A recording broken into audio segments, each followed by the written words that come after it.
माल्टिज local फुची है लिएर त्यो हेलमेटै लिएर गइदिएछ क्या ठाउँको ठाउँ दिउँसै होइन हेलमेटै टप्काइदिएछ क्या। त्यही भएर तपाईँहरू चाहिँ होइन यो के भन्छ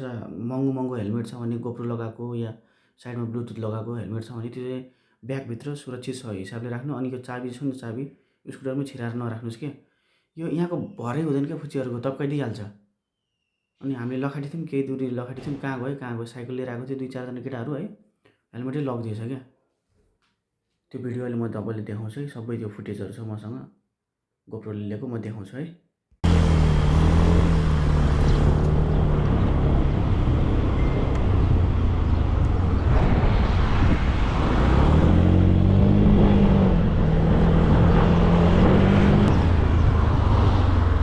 सुमन दाई तपाईँले देख्नु भएको थियो यता गएको देखियो के हामी यसरी हिँड्दै खोज्दै आएको ठ्याक्कै हामी आइपुग्दाखेरि घुमाएर त्यसले पनि हामीलाई देखेर भाग्यो के कस्तो स्कुटर थियो त्यो साइकल हो के साइकल धेरै टाढा गएको छैन होला के अरे कहाँ छिरो नि त हामीलाई देख्ने त्यो कता छिरो के त हामीले ठ्याक्कै उ त्यो मैले ठ्याक्कै देखेर उ त्यो भने त्यसले नि हेरिरहेको थियो कि अनि भाग्यो के त्यो तपाईँले कहाँ स्कुटर कहाँ राख्नु भयो हो त्यही छ स्कुटर यहीँको फुच्चीहरू पार्कमा बसिरहेको फुच्चीहरू होला के एउटै आएको थियो हामी यहाँ बस्दा साइकलमा आएको थियो अनि त्यहाँ यसरी गयो अनि फेरि फर्केर यहाँसम्म आएको पछि हामीलाई हेऱ्यो होला हामी आफ्नो धुनमा थियो हेलमेट अगाडि झुन्ना छ फेरि यस्तो साइकलमा यसो साइडमा हालेर हिँडिरहेको छ कि हेलमेट यहाँ ठ्याक्कै देखेको कि पुलिसलाई भनौँ के यस्तो सानोतिनो कुरामा एक्सन अब यहाँ फेरि क्यामेरा पनि छैन कसै चेक पनि गरिदिन्न के त्यो क्यामेरा छैन त्यहाँ तिमीले यही ऊ त्यो यही बस्छ त्यो बाइक यही थियो यार त्यसरी लैजाला भन्ने त दिमागमै भएन नि होइन त्यसो त मेरो हेलमेट पनि केही भर छैन टप्काइदिन्छ फुच्चीहरूले यो पक्कै उताको फुच्चीहरू होला क्या त्यहाँ उता पार्कमा पनि बसिरहेको छ अस्ति ढुङ्गा हान्ने थियो क्या वहाँनिर जैतुनको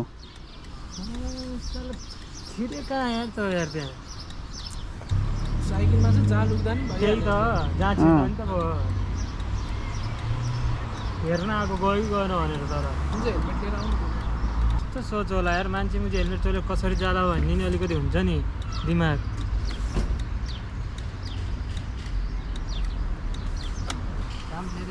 त्यसलाई सुमनले लखेट्नु भएन अनि हेलमेट लाउँदा कहाँ गयो चाबी लाउँदा हामी त उता गइरहेको थियौँ त्यो अब फर्स्ट यता एक्जिटमा निस्क्यो कि सिधै गयो कि कता गयो थाहै भएन त्यही त थाहै भनेको कहाँ छिरो साइकलमा छ नि त फेरि त्यो यतैको हो कि यहीको फुच्चे हो कि त्यो यहाँ पार्कमा आएको थियो त्यो त्यसै अनि त्यहाँमा चाहिँ हामी त्यहाँ बसेर गफ गरेको त्यो सस्पेन्समा उठाएर चल्दैछ त्यो हेलमेट छ होइन ब्रोसँग उता रुममा अब जानु पर्यो पनि मेरो हेलमेट त टप्काइदिएको थियो उहाँ त्यो बिर्गुको त्यो 360 छैन त्यहाँनिर त्यो टोपेलाई कल गरेर अनि हेलमेट लिएर आऊ भनेर अनि गएको होइन त त्यहाँबाट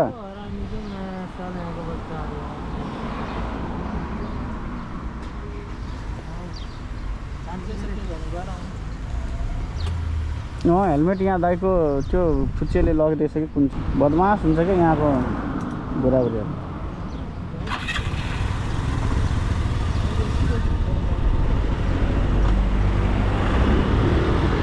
यहाँ अर्डर पनि छ दाइ ल म लाग्छु नि त ल यतातिर भाग्यो हो किन त्यो फुच्चे आखुरी त्यसलाई पायो भने त बाँधेर हातखुट्टा बाँधेर त्यसलाई चौकी लग्छु म पुलिस स्टेसन लग्छु त्यसलाई म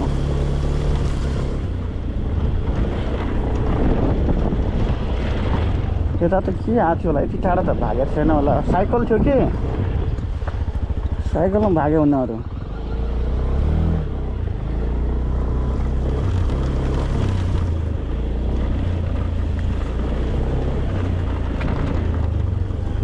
यस्तो बदमास हुन्छ नि यहाँको फुच्चीहरू कसम कि है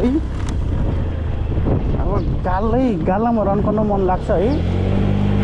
तर के गर्ने यस लाग्छ आफैलाई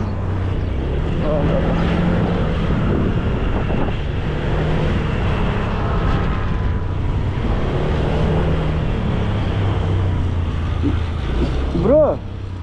छैन मलाई भाग्यो छाडिदिउँ अब हेलमेट ल्याइदेऊ पुऱ्याइदेऊ सुमन दाइलाई यार उता अगाडिकोबाट छिर्यो यतैबाट छिर्यो होला यतै पक्कै किनकि यति टाढा भाग्दैन ल अन्त म लाग्छु नि त ल ल यो माल्टामा चाहिँ यस्तै हो कि यहाँ अब ढुङ्गा हान्ने बुढाबुढीहरूलाई यिनीहरूलाई मजाक लाग्ने के साथीहरू हामी ड्राइभर डेलिभरी ड्राइभरहरूलाई चाहिँ अन्डा हान्ने यिनीहरूको इन्जोय के तर त्यो अन्डा हान्दाखेरि एक्सिडेन्ट हुन्छ भने उनीहरू अब अत्तो पत्तो नहुने अब भर्खर चाहिँ उहाँनिर अब त्यो दाइले बिचरा उसको राख्नु भएको थियो डेलिभरी गर्नु गएको थियो अर्डर राखेको ठाउँबाट हेलमेटै लिएर भागिदिएछ के यहाँको खुच्चाहरूले अब के गर्नु हो तिनीहरूलाई न पिट्न मिल्ने न कराउन मिल्ने अब चाइल्ड एब्युज भनेर केस लगाइहाल्छ गाह्रै छ नि अब त्यो दाइ त्यही पर्खिराख्नु भएको छ एउटा साथीले चाहिँ हेलमेट लिन गएको छ अब त्यो हेलमेट ल्याएर अनि फेरि त्यो साथी लगाउनुपर्छ किनकि अब यहाँ विदाउट हेलमेट यो पछाडि बस्ने मान्छेलाई पनि अलाउ छैन के चलाउने राइडर प्लस अनि पछाडि बस्ने त्यो मान्छेलाई पनि हेलमेट चाहिन्छ अनिवार्य क्या यहाँनिर दिमाग खराब भएर यहाँनिर अब पैसा लुट्ने ठुट्ने भइरहेको छ कि युरोपमा यो माल्टामा चाहिँ अनि अब यो तपाईँको गोप्रो भइसकेपछि टक्क रेकर्डिङ गरिदियो एउटा प्रुफ पनि हुन्छ नि त एभिडेन्स पनि हुन्छ आफ्नो मिस्टेक देखाउन पाइएन त्यहाँ भनौँ न आफ्नो मिस्टेक चाहिँ के हो उनीहरूको मिस्टेक हो कि हाम्रो मिस्टेक हो त्यो ठ्याक्कै थाहा पाइयो त्यही भएर चाहिँ गाइज मैले चाहिँ गोप्रो लिनुको कारण एउटा प्लस युट्युब भिडियोहरूको लागि होइन मोनिटाइजेसनको लागि एउटा प्लस आफ्नो सेक्युरिटी पनि हुन्छ कि सेफ पनि हुन्छ कि अब दिउँसो अर्डर गर्दाखेरि यो केही परिहाल्यो भने केही फरक पर्दैन राति अब हामी एक्लै कता कता आउट एरिया रिमोट एरियातिर दौडिरहेको हुन्छौँ त्यति बेला चाहिँ टक्क लागेर गोप्रो अन गरिदियो केही परिहाल्यो भने त्यहाँ रेकर्ड हुन्छ नि त त्यही भएर चाहिँ मैले यो गोप्रो लिनुको कारण पनि यो हो गाइजहरू है